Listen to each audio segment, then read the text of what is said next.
Hey, what's going on, my kaiju fans? It's your boy BurningGodzilla fan 1954, and we're back with another video. And today we're going to be reviewing or kind of showcasing the Hiya Toys Exquisite Basic Exquisite 2017 Kong Skull Island. So, if you guys don't know, this movie took place in 1973 in the movie timeline, but it came out like back in 2017. So, without further ado, let's get this started. So first, I already took this guy out of the box, obviously, and I'm going to show you guys the box real quick. So this is the box. I'm going to scoot it back just a little bit. And I'm actually working with one light right now, so I'm going to try to work with this for my next couple of videos till I get me another light, because I would normally use two with my videos and pictures, but the second one broke like a couple days ago, and now I'm using this. Just this one right now. So yeah. So here's the box right here. It's got the Kong Skull Island kind of logo picture right here. Show you guys that. That's pretty cool. It's got Kong roaring on the side right here. The Hiya logo. There's Kong right here. Roaring again. Then him kind of standing up with his basic closed face. So when you open this guy up, the first thing he has is his closed face with his fist on and everything. So the first thing I did, I wanted to change, because honestly, I like this Kong figure, and I'm probably gonna like the Beast Club one whenever I get that or when it comes out. I know the release date's this year. I just don't know what month it is. Because I did get this from Big Bad Toy Store. I got it like within less than a week when I ordered it, and I just did regular shipping. So they're like becoming really fast. I don't know if it's just because my location or it's just how fast their shipping is. But I highly recommend them. So I'm going to be getting most of my Hiya stuff from them, because not saying I don't trust the actual Hiya Toys website, but these last two orders I've done with Big Bad Toy Store, they have not disappointed me. So that's good. So yeah. But this guy does come with accessories. He comes with changing fists, obviously. He comes with the tree that he ripped from the ground, and then he comes with different faces. So I've already changed his faces and his two, or one of his hands. But he does come with the closed face right here, or this is the face you'll get right here. That right there is his open face, so you'll see that. But this is the closed one right here. Then you got his kind of walking palm hands right here. So when he's on like four legs or anything like that, and he kind of crouches his feet down like that, those are his two hands.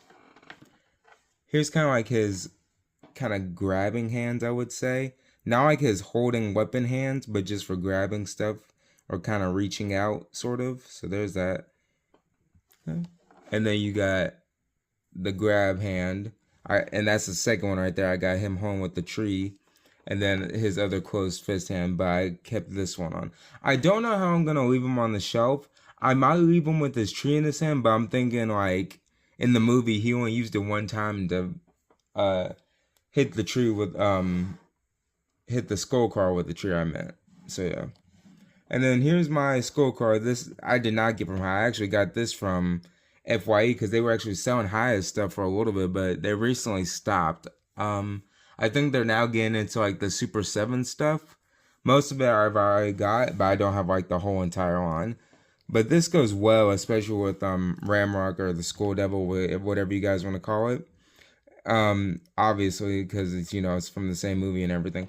I will say this though, my school Ramrock's arm is getting kind of loose, so I may have to fix that up. Other than that, it's a cool figure to have, especially if you like Skull Island. I like Skull Island. It's not my favorite out of the Monsterverse movies, but it is a pretty good movie. It's got most of the Marvel characters in there too, because both of the actresses played in Marvel and, you know, this Skull Island movie.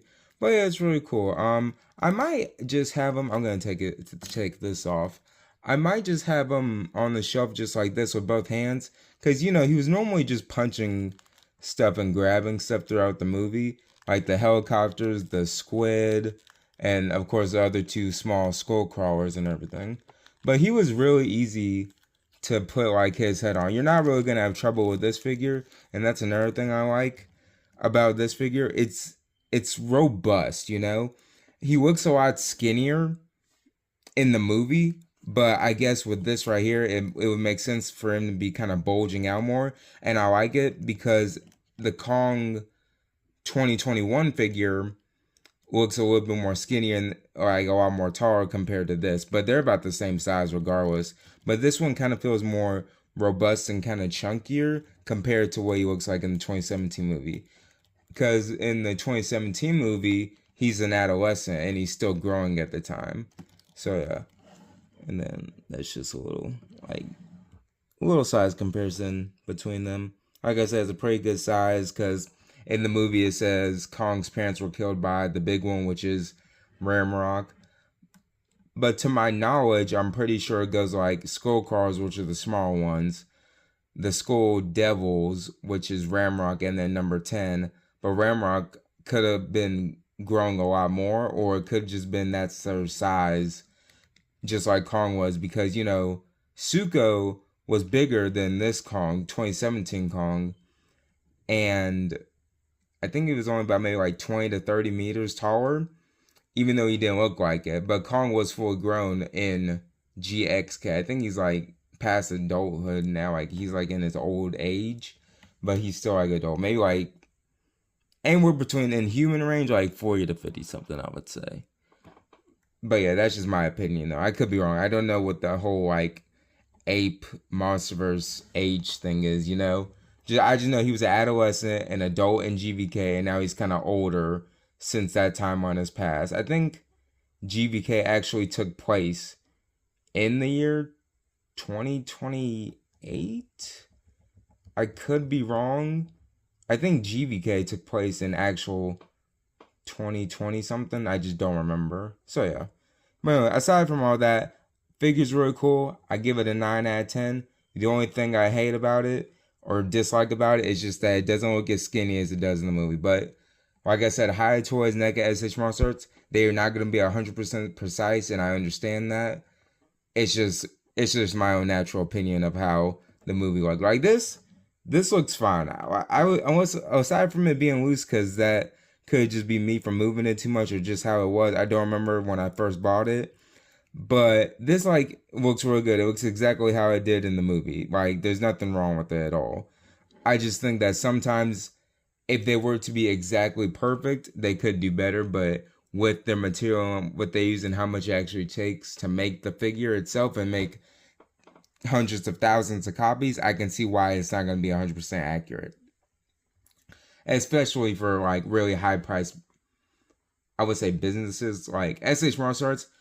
I would say more than half of their figures are overpriced. Some figures are not, and they're good in price because they're good in detail and everything.